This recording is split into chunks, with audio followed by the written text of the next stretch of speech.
Buenos días.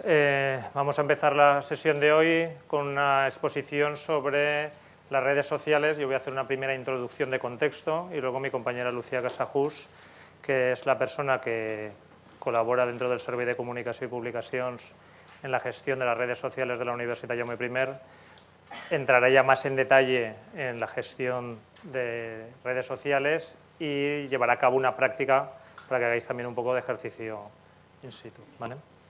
Bueno, yo lo primero que quería que viéramos es esta pequeña transparencia sobre la evolución humana, con esa cita de Eudald Carbonell, que es uno de los directores del proyecto de Atapuerca, de arqueología en Burgos, que nos dice que la tecnología es esencialmente humana y que quizás de alguna manera la tecnología es lo que nos describe o nos define más como especie animal, ¿eh? La capacidad del hombre de ir mejorando la tecnología, de ir incorporándola y de ir introduciéndola en su hábitat. Y digo esto porque cuando se habla de comunicación y de tecnología, muchas veces se tiende a pensar que la tecnología hace una comunicación menos humana, que hace una comunicación más mecanizada y más instrumentalizada. Y yo creo que es al contrario, ¿eh? La tecnología, como todo, puede ser usada para un bien o para un mal, ¿eh? Un cuchillo puede ser utilizado para cortar carne o para cometer un crimen. Con la tecnología de la comunicación ocurre lo mismo, podemos utilizarla adecuadamente o no. Lo que tenemos que hacerlo es utilizarla de manera humana, ¿eh? Intentar utilizar la tecnología para comunicarnos con otras personas, ¿eh? Y este es un elemento capital dentro de la exposición que yo quiero haceros hoy, que tengamos en cuenta que por mucha tecnología que utilicemos, detrás siempre va a haber personas. Personas que quieren conversar, personas que quieren hablar, ¿eh? Y personas que no están tan preparadas o no están tan dispuestas a recibir como a compartir, ¿eh? Y que quizás ese es uno de los principales elementos que tenemos que introducir como cambio en la forma de comunicarnos a través de la tecnología. Que la audiencia ya no quiere ser pasiva, sino que la audiencia quiere participar. Bueno, perdón.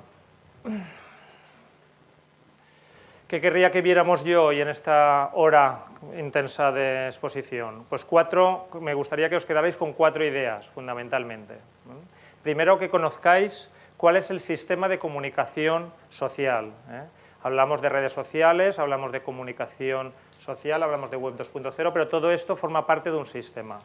La comunicación se tiene que entender siempre como una concepción holística, global. No podemos entender la comunicación en redes sociales de una manera, la comunicación física o presencial de otra, la comunicación por medios tradicionales, sea prensa, radio, televisión, etcétera, por otra, sino que la comunicación forma parte de un sistema y se ha de integrar toda en una única concepción de la comunicación. Por tanto, es importante que veamos cómo funciona ese sistema.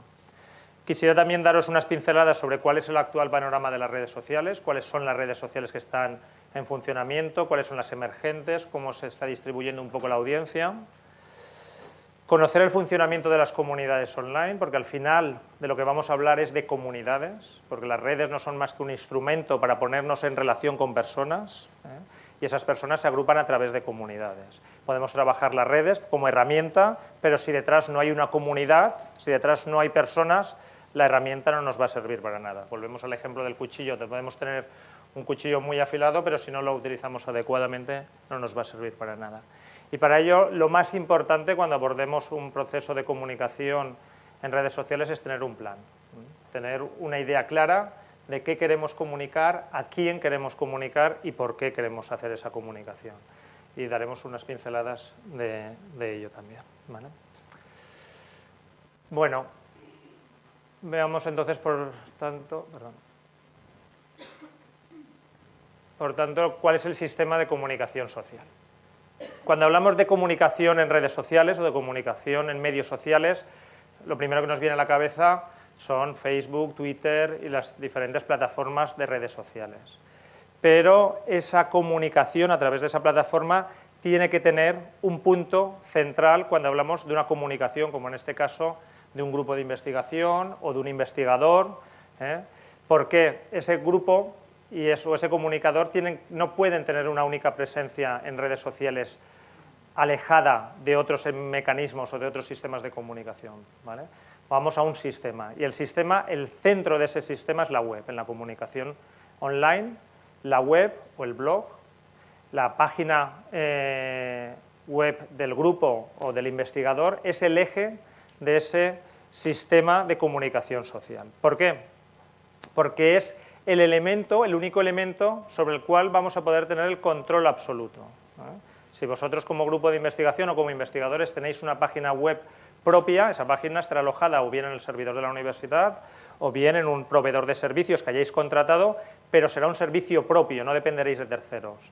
Facebook ahora está en funcionamiento, pero ¿quién nos dice que mañana no va a empezar a cobrarnos por publicar? ¿Quién nos dice que mañana no van a aparecer nuevas redes que pongan en quiebra esta red? ¿Qué ocurre con todos los contenidos que hemos publicado en Facebook? Ya conocéis todo el debate sobre el derecho al olvido, sobre la reivindicación de que la gente pueda borrar los contenidos publicados en su muro, etcétera, etcétera, etcétera. En el fondo, cuando estamos trabajando en redes sociales, estamos dando nuestro contenido a un tercero sobre el cual no tenemos ningún control. Está bien que lo utilicemos como canal de distribución, está bien que lo utilicemos como forma de conectarnos con esa comunidad porque nos va a permitir llegar a mucha gente, pero el control lo tenemos que tener en nuestro cuartel general, en nuestro headquarters. Y ese cuartel general no es más que la web o el blog del grupo o del investigador. ¿Y cuáles son las características fundamentales de los medios de comunicación sociales? La primera característica más importante es la interactividad. Hasta ahora los medios de comunicación dificultaban la interactividad. Las audiencias, como comentábamos al principio, eran pasivas. Ahora las audiencias pueden ser activas. Y esa interactividad es lo que la gente busca cuando entra en las redes sociales, cuando entra en las plataformas sociales. Y eso es lo que tenemos que incentivar. No podemos plantearnos una comunicación de investigación simplemente dando mensajes, sino tenemos que plantearnos una comunicación de investigación preguntando a la audiencia, interrogando a la audiencia, interpelándoles, preguntándoles qué quieren, qué les parece nuestra investigación, si están de acuerdo con que destinemos recursos a ese proyecto, si consideran que deberíamos destinar recursos a otro proyecto, si consideran que es útil esa investigación. Lo que queremos es respuestas. Por tanto, la audiencia la tenemos que concebir como una conversación y los medios son capaces de crear conversación y de llegar a amplias audiencias. Y esta es quizás la gran transformación que permiten las plataformas sociales, que la conversación se amplifica. Ese teléfono que antes solo llegábamos con él a una o dos personas, ahora permite llegar a audiencias masivas. Otros elementos fundamentales que tenemos que también tener en cuenta cuando gestionemos la comunicación a través de plataformas sociales es que las barreras espaciotemporales desaparecen. La comunicación es 24 horas y a nivel planetario. Cuando estamos en Internet tenemos audiencias cuya única barrera es el idioma. Desaparecen también todos los problemas de almacenamiento y difusión, la capacidad cada vez es mayor a nivel de almacenamiento en gigas, megas, teras, bytes de información. Es fundamental la integración hipermedia, y digo esto porque cada vez más la comunicación en medios sociales es una comunicación audiovisual. La capacidad del vídeo y de la producción audiovisual para comunicar es muy potente y venía solo restringida en los últimos años por las limitaciones de la red, por la dificultad de transmitir vídeo por Internet. Pero esas dificultades se están superando y ya podemos ver vídeos sin que se nos congele el fotograma en el móvil, en dispositivos con movilidad, y por tanto toda esa dificultad que venía lastrando el vídeo se está superando y cada vez el consumo en redes sociales y el consumo en plataformas sociales es más audiovisual. Por tanto, pensemos siempre en hipermedia, no pensemos solo en textos ni pensemos solo en imágenes, pensemos en el audiovisual y en un audiovisual interactivo. Y otro elemento muy importante es que la comunicación online no es una comunicación lineal como estamos acostumbrados en el texto, no es una introducción, nudo y desenlace en la que hay una narrativa clara, sino que se construye a base de clics de los usuarios. Y esos usuarios cada vez clican o seleccionan enlaces de manera diferente. Por tanto, hay diversas visiones, diversas lecturas de los mismos contenidos. Por tanto, hay una heterogeneidad en la recepción. No pensemos que porque publiquemos en Internet determinadas cosas y las difundamos por las redes sociales determinados contenidos, todos llegan de la misma manera a todos, porque no toda nuestra audiencia está las 24 horas conectada y no todas clican o enlazan con los mismos contenidos. Bueno, como os decía, todo este proceso o este fenómeno de las redes sociales se integra dentro de algo más global que se conoce como la web 2.0 o la web social. La web social o la web 2.0 la podemos poner en relación con la web 1.0 para ver algunas diferencias de lo que estábamos acostumbrados a que fuera la comunicación en Internet hace unos años y de lo que es la comunicación en Internet en estos momentos. En la web 1.0 la gente solo podía leer. En la web 2.0 la gente puede leer y escribir. Estamos potenciando esa interactividad de la audiencia. Y, por tanto, si potenciamos la interactividad, pues tenemos que potenciar la participación. Tenemos que hacer mensajes que llamen a la participación, no que simplemente transmitamos un mensaje, sino que interpelemos, interroguemos, preguntemos, cuestionemos a la audiencia. La web es un diálogo, no un monólogo, y muchas veces un diálogo a múltiples bandas. Me imagino que os habrá pasado a más de uno y a más de una, entrar en una página de un periódico, leer una noticia, ir a ver los comentarios y ver cómo los comentarios acaban enlazando en una discusión que a veces ya no tiene nada que ver con la noticia original. Bueno, pues eso es la web 2.0, eso es la conversación.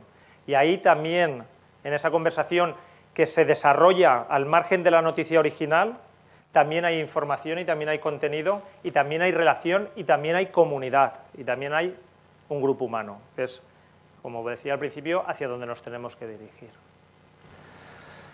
Otro elemento muy importante de la web 2.0 es que está basada en microcontenidos, y esto en el ámbito académico es muy importante porque somos animales tendentes a crear grandes contenidos. Yo tengo una anécdota de un periodista que falleció, un eminente biólogo, y le pidió a un catedrático de universidad una reseña y le dijo: necesito una nota biográfica para el periódico, y al catedrático le dijo: no hay problema, yo te la prepararé, 15, 20 folios. Dice: no, necesito 3 párrafos. Dice: eso es imposible.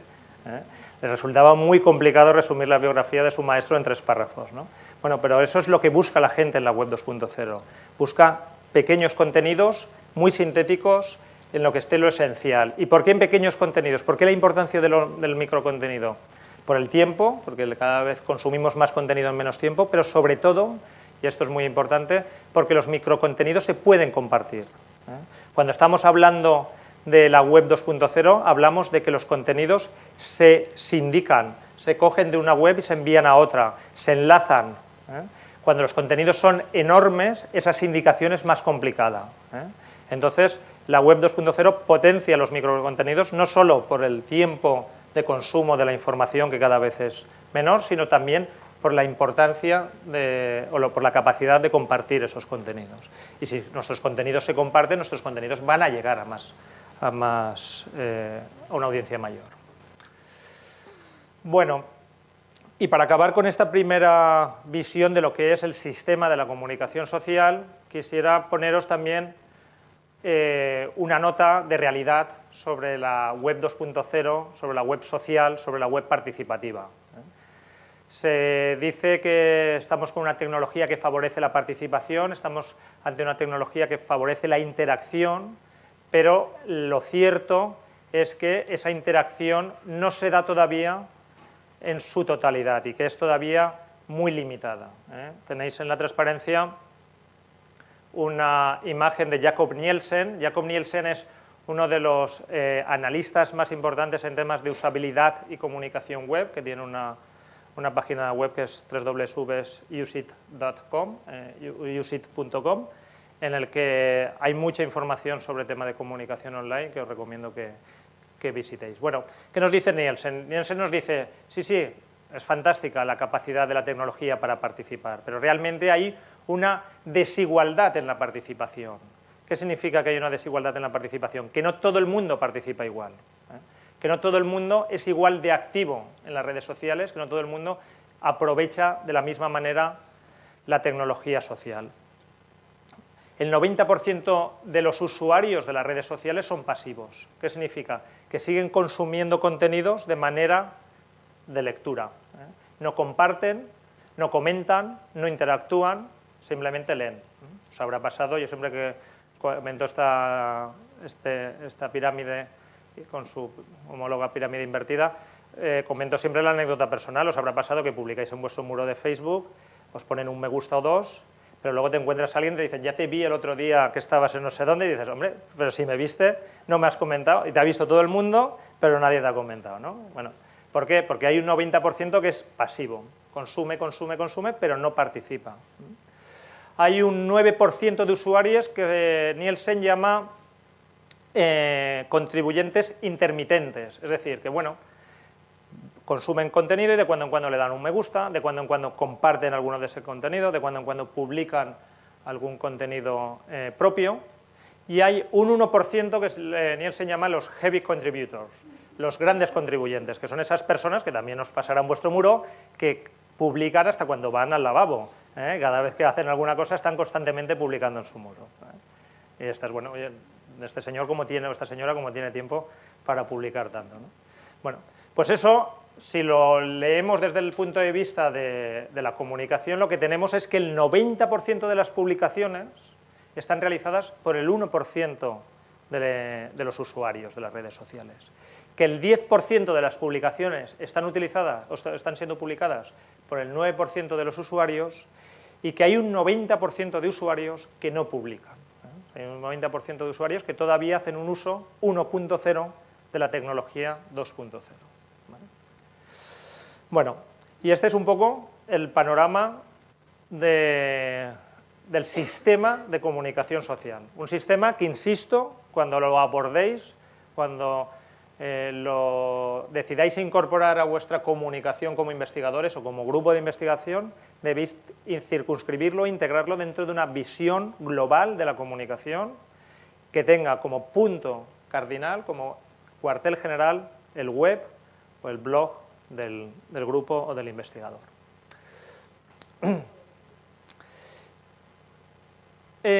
Otro elemento muy importante dentro de la radiografía del internauta actual es el auge de la comunicación móvil.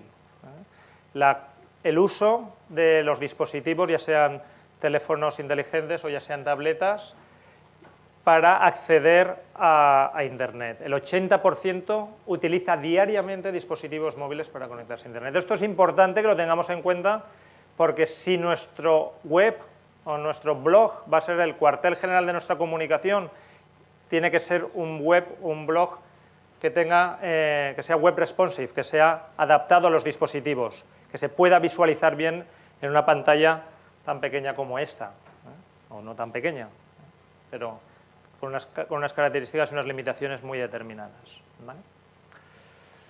Y ahora yo querría dedicar unos minutos muy breves a conocer el funcionamiento de las comunidades online, porque como os decía al principio, las redes son herramientas para crear una comunidad. Si lo que aspiramos es a estar en una red social para lanzar contenido, esa red social está condenada al fracaso. Si lo que aspiramos es a estar en una red social para crear un grupo humano alrededor del cual nos relacionamos, vamos a poder utilizar y aprovechar las posibilidades de las redes sociales. Y crear ese grupo humano significa crear una comunidad. Entonces, quiero que veamos algunas de las características de lo que es una comunidad online. ¿Vale? Por tanto, distingamos primero muy claramente lo que es una red social de lo que es una comunidad. Las redes sociales son el vehículo, el lugar de encuentro, la plataforma, el espacio, el entorno, pero donde está el valor está en el grupo humano. Y el grupo humano entendido como grupo que interacciona, que interactúa, que se relaciona. Las métricas basadas en lo cuantitativo, en lo social, cada vez están más degradadas. Es decir, no me digas cuántos usuarios tienes, no me digas cuántos seguidores tienes, dime cuántos seguidores interactúan contigo, dime cuántos crean conversación, dime qué conversación están creando, dime qué te están diciendo. Eso es lo que quieren las marcas. Hablo de marcas porque es mi ámbito de especialidad, la comunicación corporativa, pero todo esto lo podemos trasladar perfectamente al ámbito del grupo de investigación o al ámbito del investigador. Por tanto, lo importante no es estar en la red, sino crear una comunidad a través de esa red. Bueno, ¿qué define una comunidad? Pues una comunidad es un grupo humano que se reúne en torno a un objetivo, en torno a una temática. Eso es lo primero que tenemos que definir. ¿Cuál va a ser la identidad de nuestra comunidad? ¿Va a ser una comunidad vinculada al tema fotovoltaico? ¿Va a ser una comunidad ligada al tema de las nuevas tecnologías aplicadas al consumo eficiente, a la energía sostenible? ¿Más amplio, más pequeño? ¿Cuál es la comunidad en la que queremos movernos? Por tanto, el primer elemento fundamental, la identidad. El segundo, ¿cuál es el objetivo? ¿Para qué quiero yo esa comunidad? ¿Quiero esa comunidad para que me ayude a difundir mi investigación? ¿Quiero esa comunidad para que me ayude a investigar? Soy un psicólogo social y estoy montando una comunidad para conocer cómo impacta en la sociedad el uso de las nuevas tecnologías. Bueno, pues tengo la capacidad de crear una comunidad que sea mi propio nido de cultivo, mi propio laboratorio. O quiero una comunidad de gente que me ayude a crear una captación de fondos para mi investigación, una captación pública de fondos, o quiero mi comunidad para crear vínculos con otros investigadores y que me ayuden a desarrollar mi trabajo, a difundirlo. ¿Para qué quiero mi comunidad? Y podemos tener varias comunidades para varios objetivos. Podemos tener una comunidad en la que busquemos el patrocinio, podemos tener una comunidad en la que busquemos la difusión, el reconocimiento, porque no olvidemos que la ciencia requiere de reconocimiento para que el reconocimiento atraiga talento y atraiga dinero.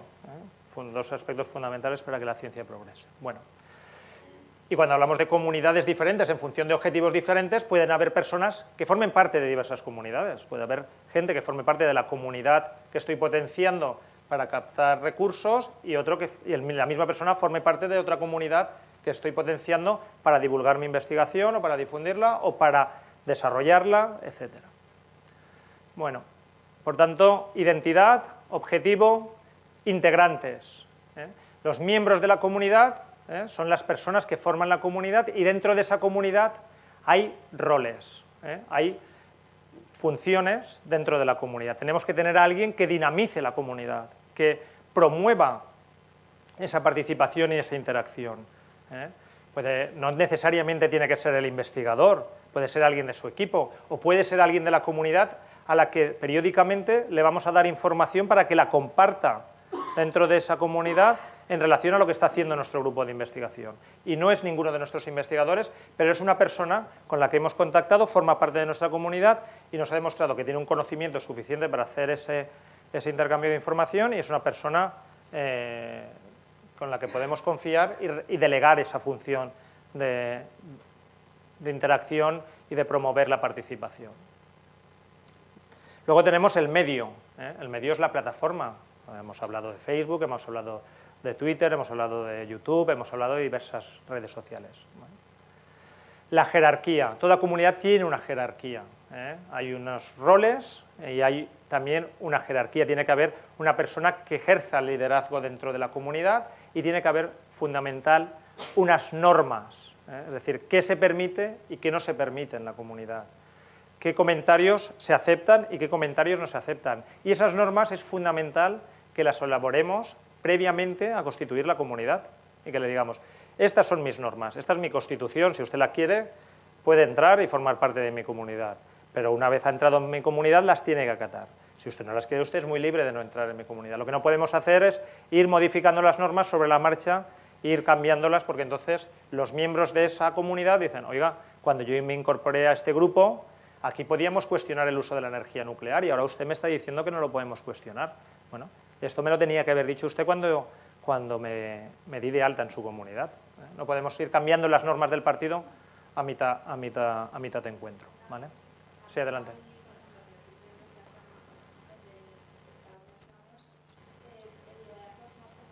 Ujú.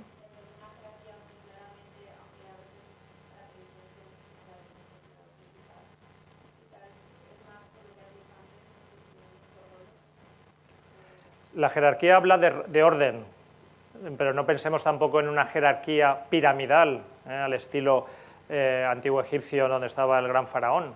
Hablamos de jerarquía en el sentido de que tiene que haber unos roles y un orden que permita organizar la comunidad. Y cuando hablamos de liderazgo, cada vez más hablamos de coliderazgo. No hablamos de ese líder mesiánico que lleva al grupo y que le van siguiendo todos ciegamente, sino de una persona que ejerce el papel principal, pero que hay, igual que ahora en los equipos deportivos, pues ya no hay solo un capitán, sino que hay varios capitanes, pues hay un coliderazgo. Pero todo esto son cuestiones que tenemos que tener claras cuando montemos la comunidad, cuando montemos un grupo alrededor de un grupo humano alrededor de nuestra investigación, tenemos que saber quién va a promover ese grupo, qué roles va a ejercer cada uno, cuáles van a ser las normas de ese grupo y, sobre todo, y fundamental, para qué queremos ese grupo, para qué queremos esa comunidad. Bueno, algunas claves, algunas pistas, algunas pautas para gestionar las comunidades online. Conteste las preguntas. Si estás en una red social, estás en una plataforma y un usuario te hace una pregunta, esa pregunta no puede quedar sin respuesta. Si no, no abras una red social, no estés en un espacio para el diálogo, porque si te interpelan al diálogo y no contestas, estás rompiendo la primera premisa. Segunda premisa, atraer gente a su web. De nuevo, independientemente de cuál sea el objetivo final, patrocinio, difusión, contactos de investigación, independientemente de cuál sea el objetivo final de la comunidad, tenemos que conseguir que esa comunidad vaya a nuestra web, vaya a nuestro cuartel general, visite nuestro blog, visite nuestra página web, porque ahí está todo nuestro know-how, todo nuestro conocimiento. Cultivar historias sobre cómo la comunidad usa sus productos y servicios, convertirlos en narradores de marca. La mayor capacidad que tiene la red social o las redes sociales para crear conversación es que esos usuarios de las redes sociales sean nuestros embajadores. Si hemos desarrollado una patente, si hemos desarrollado una investigación, preguntémosle a la gente cómo la utiliza. Bueno, tenemos aquí, ahora recuerdo, la patente de un grupo de Chop Física que utiliza un sistema de riego. Pues bueno, pues veamos ese sistema de riego, la gente que lo ha implementado, cómo lo está implementando, qué costes ha reducido, qué beneficios ha obtenido, cómo ha sido su experiencia vital. Eso le gusta a la gente. Yo soy un usuario o soy un potencial usuario de ese servicio y prefiero que me cuente su experiencia otro usuario que el investigador me diga esta patente es fantástica por esto y por aquello. No, prefiero que alguien como yo me diga, oye, pues yo lo implementé en mi campo de naranjos y me dio este resultado y ahorré este dinero y tuve estos problemas, pero he tenido estos beneficios. Divide y vencerás. Un elemento fundamental dentro de la comunicación corporativa, dentro de la comunicación entre las organizaciones, es que la eficacia de la comunicación es proporcional al grado de segmentación de las audiencias. Es decir, no hay comunicación más efectiva la que se dirige de uno a uno. Lo que pasa es que yo no me puedo dirigir de uno a uno con todas las audiencias, las tengo que agrupar en colectivos que tengan una cierta homogeneidad, unos ciertos rasgos comunes, sobre todo de intereses. Entonces, cuando nos dirigimos a una comunidad amplia, nuestra capacidad de impacto es más pequeña. ¿Por qué? Porque los intereses de esa comunidad pueden ser más divergentes. A medida que la comunidad es más pequeña, la capacidad de que los intereses sean comunes son más amplios. Pero tenemos que buscar un equilibrio entre la eficacia de la comunicación one-to-one, uno a uno, y la capacidad de gestionar audiencias amplias. Por tanto, hay que buscar un equilibrio sabiendo a quiénes nos dirigimos, buscando el mayor grado de segmentación, pero no una atomización absoluta de la comunicación, porque si no sería ingobernable. Obtén respuestas. Cuando planteemos una presencia en redes sociales, no nos preguntemos qué queremos contar, preguntémonos qué queremos que nos cuente esa comunidad, qué nos interesa de esa comunidad. Nos interesa saber qué querrían que investigáramos, les interesa saber por qué ¿Por qué colaboran con este grupo y no con otro? Bueno, preguntemos a la audiencia, obtener respuestas, eso es lo más importante, ese es el verdadero capital de la red social, no la capacidad de difusión, sino la capacidad de atraer información sobre esa comunidad. Ofrecer contenido relevante a los seguidores. La interacción, hay una frase en la comunicación en Internet que dice "The content is the king", el contenido es el rey. Al final la gente consume contenido, necesita información y tenemos que proveer información constantemente, pero no la que nosotros queremos, sino que tenemos que ver qué información interesa a la comunidad. Para ello hay que ver qué valoran, qué comparten, qué comentan. Si llevamos 50 publicaciones en Facebook y hay 3 que se han compartido, que se han valorado, que se han puesto montones de me gustas, que se han compartido montones de veces y 47 que no, está claro que tenemos un problema en determinados contenidos que estamos difundiendo a través de esa plataforma que no interesan y tenemos que centrarnos en aquellos que interesan. No nos preguntemos qué queremos comunicar, preguntémonos qué quieren nuestra audiencia que les contemos. Es aquello de Kennedy, ¿no? No pienses que puede hacer América por ti, piensa que puedes hacer tú por América, ¿no? Pues esto es un poco con la audiencia, ¿no?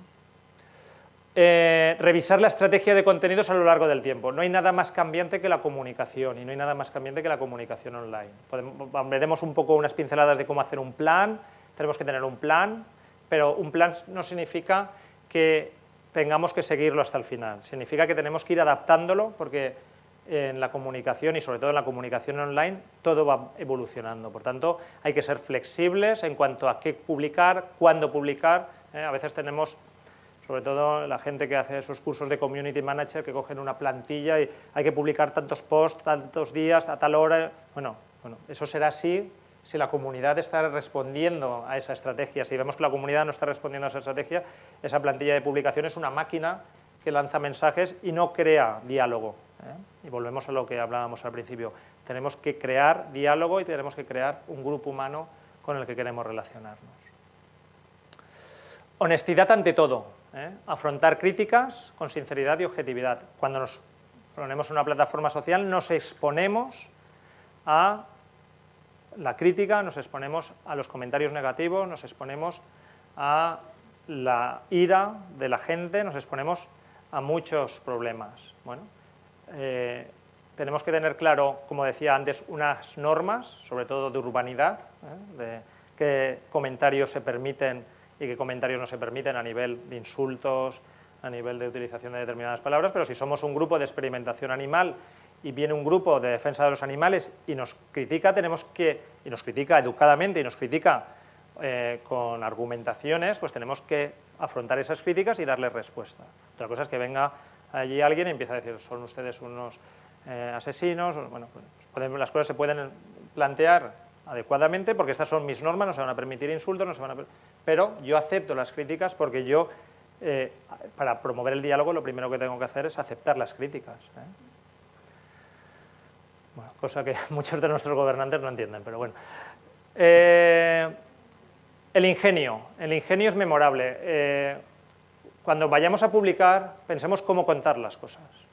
Pensemos qué manera hay de contar algo que impacte, porque la misma noticia, la misma publicación, el mismo post se puede publicar con una cierta chispa, con un cierto ingenio para que impacte, o de la manera más anodina y aburrida posible y que pase desapercibido. El contenido es el mismo, la información es la misma, pero depende cómo la contemos, ¿vale? En eso el humor es un elemento recurrente en las redes sociales, ¿no? El smile forma parte de la plataforma social, pero con el humor hay que ir con cuidado porque es muy subjetivo. Lo que a algunas personas les puede parecer gracioso, a otras les puede parecer ofensivo. Por tanto, tomarlo con precaución, pero sí que intentar mostrar aquellos contenidos que puedan impactar más, ¿vale? Bueno, y vamos acabando. La importancia del plan. Hay una frase que a mí me gusta mucho que dice que no hay mal viento, sino marinero que no sabe dónde va. Es decir, al final, si un marinero sabe a dónde va, pues ya utiliza el viento para que le lleve, pero tenemos que saber a dónde vamos. Eso es un plan. Y un plan es un trabajo intelectual que nos dice qué tenemos que hacer para ir de donde estamos hacia donde queremos llegar. Ese plan, como decía, en el tema de la comunicación y especialmente en el tema de la comunicación online, no puede ser tomado como la Biblia, no es un mapa de carreteras que se cambia, sino que es un espacio donde hay muchas variables que van cambiando y evolucionando, pero que tenemos que tener un punto de partida y un punto hacia el que queremos llegar. Por tanto, lo primero que tenemos que tener claro es la estrategia del grupo. Nuestro grupo de investigación, ¿qué quiere? ¿Cuál es la estrategia del grupo? Como grupo, ¿qué queremos ser como grupo? Una vez tenemos claro qué queremos ser como grupo, ¿qué tenemos que comunicar para que la estrategia se cumpla? ¿Queremos ser considerados el grupo más importante de Europa a nivel de energía fotovoltaica? ¿Queremos ser considerados el grupo que incorpora más jóvenes doctores y que por tanto es una cantera de futuro? ¿Qué es lo que queremos? ¿Cuál es nuestro objetivo como grupo de investigación? ¿Para qué nos levantamos cada mañana cuando suena el despertador como grupo de investigación? Pues eso, acoplémoslo, trasladémoslo a la comunicación. ¿Cómo vamos a potenciar nuestra comunicación para conseguir ese objetivo? ¿Vale? Por tanto, ¿cuáles van a ser los objetivos de nuestro plan de comunicación? Campamento base, de nuevo, cuartel general, el web y el blog. Hoy vamos a trabajar mucho las redes sociales, pero antes de salir al hostil mundo de la comunicación social tenemos que tener un cuartel general bien armado, bien fortificado, en el que tengamos claros nuestros contenidos, bien estructurado y bien organizado. ¿Vale? Tenemos que tener en cuenta que para este trabajo vamos a poder disponer de recursos propios y de recursos externos. Cuando hablo de recursos externos, hablo que el grupo de investigación va a tener que hacer un trabajo per se, pero también va a poder apoyarse en determinados colaboradores. En el caso de nuestro, en la Universidad Jaume I, pues bueno, si el grupo de investigación, y Lucía ahora lo explicará con más detalle, quiere crear un perfil en redes sociales, bueno, pues hay una persona que le acompañará, el trabajo lo tendréis que desarrollar vosotros, pero desde los perfiles en redes sociales de la universidad, pues se os dará apoyo, se os dará cobertura, se os compartirá, es decir, hay unas sinergias que se pueden aprovechar. Más allá de la Universidad Jaume I, pues otros grupos de investigación con los que tengamos relación, sociedades científicas, asociaciones, etc. Fundamental, definir públicos o comunidades, definir colectivos hacia los que nos queremos dirigir y objetivos para esas comunidades. Me quiero dirigir a este grupo para conseguir esto y me quiero dirigir a este otro grupo para conseguir esto otro. Una vez tenemos claros los públicos y los objetivos, podemos establecer los canales o los medios. Es decir, para esta comunidad a la que quiero conseguir o de la que quiero conseguir reconocimiento, voy a trabajar en esta plataforma. Para esta otra comunidad que quiero conseguir contactos de investigación, voy a trabajar en esta otra plataforma. Y para esta comunidad que quiero conseguir recursos de patrocinio, pues voy a trabajar en esta otra plataforma. Adelante.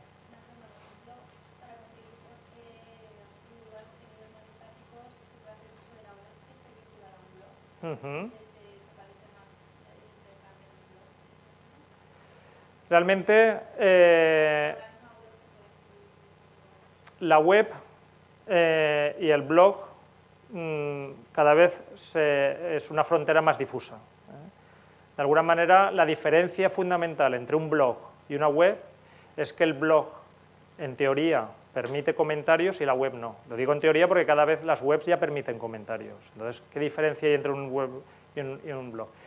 La otra diferencia es que el blog nace como un cuaderno de bitácora, como un diario, en el que hay, digamos, una periodicidad en la publicación y que obliga a que haya una frecuencia en la publicación.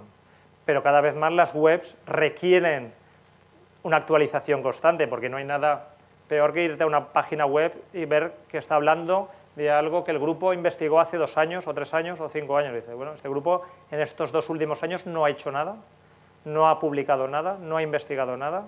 Entonces, más allá de la tecnología que hay detrás del CMS, del sistema de gestión de contenidos que pueda tener un blog, que es muy intuitivo y muy sencillo, y además en la Universidad Jaume I pues tenéis dentro de los espacios cedidos la capacidad de pedir que se habilite un CMS de WordPress, que es un sistema muy muy fácil, es un paquete de publicación blog muy asequible. Y en la web, pues bueno, pues puedes tener otro tipo de lenguajes, otro tipo de sistemas de gestión. Pues más allá de eso, yo soy de la opinión que cada vez las fronteras son más difusas, ¿eh? Vimos en el mundo de la comunicación digital, igual que cuando hablamos de comunicación interna y comunicación externa, pues cada vez todo esto es un agua dulce y un agua salada que se van mezclando y es muy difuso, ¿no? Pero lo importante es que ese espacio online del que nosotros somos los propietarios, del que nosotros somos los gestores, sea una web o sea un blog, sea nuestro espacio desde el que nosotros pivotemos toda la comunicación. Y a partir de ahí pues podemos compartir determinados contenidos en una red social para una comunidad, podemos compartir otros determinados contenidos en otra red social para otra comunidad, con otros objetivos, pero todo tiene que estar en nuestro gran repositorio, en nuestro gran almacén, que es el web o el blog. Bueno, por tanto, definir comunidades, objetivos para esas comunidades, ver cómo nos vamos a dirigir a las mismas y establecer indicadores y metas. A mí, una de las cosas por las que más me apasiona el mundo de la comunicación digital es porque me he pasado media vida trabajando en el ámbito de la comunicación no online, intentando justificar mi trabajo. La comunicación no online, justificar el impacto de la comunicación en las audiencias es muy difícil, porque es muy difícil de medir. En cambio, la comunicación online te da mucha métrica, y eso pues, te permite justificar y poner en valor mucho trabajo. Te permite medir seguidores, te permite medir interacción, comentarios, compartidos, etcétera, y te permite hacer una métrica también cualitativa de análisis de contenido. A lo mejor me han compartido 2 veces, pero es que me han puesto por las nubes. A lo mejor me han compartido 2 veces, pero me han puesto a caer de los caballos. Pues bueno, no estamos hablando de lo mismo. Todo eso se ha de medir. Y ahora todo eso es muy fácil de medir porque la tecnología lo facilita. Entonces, cuando hablamos de elaborar un plan de comunicación, tenemos que tener claro objetivos con indicadores. Es decir, vamos a medir cada cierto tiempo cuáles son los comentarios que recibimos, cuántos son positivos, cuántos son negativos, vamos a medir cuántos contenidos se nos comparten, vamos a medir cómo crece el engagement o la fidelidad de nuestra comunidad, cómo crece el sentido de pertenencia a esa comunidad que estamos creando. ¿Vale? Bueno, dentro del plan es fundamental tener un plan de trabajo, ver qué se va a publicar, qué páginas vamos a seguir, porque cuando hablamos de crear comunidad, hablamos también de que vamos a tener que seguir a otros investigadores o vamos a tener que seguir a otras asociaciones profesionales a las que queremos contribuir con nuestra investigación y queremos que nos patrocinen y nos apoyen en nuestro trabajo. Pues nosotros tendremos también que seguirlos, tendremos que ver qué contenidos de ellos compartimos dentro de nuestra comunidad, tendremos que establecer todas esas sinergias. Y fundamental, hacer un seguimiento y una auditoría, es decir, cada 6 meses, cada año, hacer una revisión de los objetivos y del plan. ¿Siguen siendo válidas estas comunidades que definimos? ¿Siguen siendo válidos los objetivos para esas comunidades? ¿Siguen siendo válidas los canales para esas comunidades? Y estar en constante proceso de mejora. ¿Vale? Bueno, un tema importante, y lo veréis con Lucía ahora en la exposición siguiente, es tener un manual de uso de las redes sociales. Pues volvemos un poco a lo de las normas de la comunidad, saber qué tipo de lenguaje se permite, qué está autorizado y qué no está autorizado a publicarse dentro de nuestra comunidad. Fundamental tener claro una serie de valores a la hora de comunicarnos en las redes sociales. El primero, la transparencia. La comunicación digital nos hace muy transparentes. Eso es un riesgo, pero lo tenemos que asumir como una oportunidad. Tenemos que ser muy humanos, es decir, humildes, sencillos, saber pedir perdón, saber rectificar, establecer un diálogo y humildad. Podemos buscar profesionales externos que nos ayuden, que nos ayuden a hacer determinadas publicaciones o a mover determinadas comunidades, pero tenemos que tener una parte fundamental dentro del grupo de investigación. Y tenemos que tener claros cuáles son los roles dentro del grupo y si tenemos algún profesional externo que nos ayude, cuáles van a ser los roles externos. Bueno, horario, regularidad, acciones especiales. Y es conveniente tener una guía de actuación ante la crisis, es decir, prever qué puede generar una crisis de comunicación social en relación a nuestra investigación. ¿Existe algún riesgo derivado a nuestro trabajo? ¿Existe algún riesgo derivado en la industria a la cual nosotros proveemos que pueda acabar salpicándonos? ¿Existe algún tema que pueda convertirse en tema de actualidad? Porque el problema es que hoy la actualidad es una, pero mañana puede ser otra y en el momento en el que explota un tema, nosotros tenemos que tener una capacidad de respuesta. Porque al final las crisis se gestionan fundamentalmente con dos acciones. Uno es intentar poner fin al origen que ha provocado la crisis, pues si es un vertido, si es una explosión, sea el incidente que sea. Y segundo, con mucha comunicación, aclarando y dando información. Y esa mucha comunicación se puede hacer rápido si la tenemos prevista, si sabemos qué mensajes tenemos que lanzar, o puede ser más lenta si no teníamos previsto ese incidente y tenemos que pensar cómo justificamos, cómo ponemos en valor, cómo transmitimos tranquilidad a la audiencia. ¿Vale? Bueno, y me he excedido un poco del tiempo. Creo que hemos hecho un repaso bastante amplio para que ahora ya entréis más en materia con mi compañera Lucía.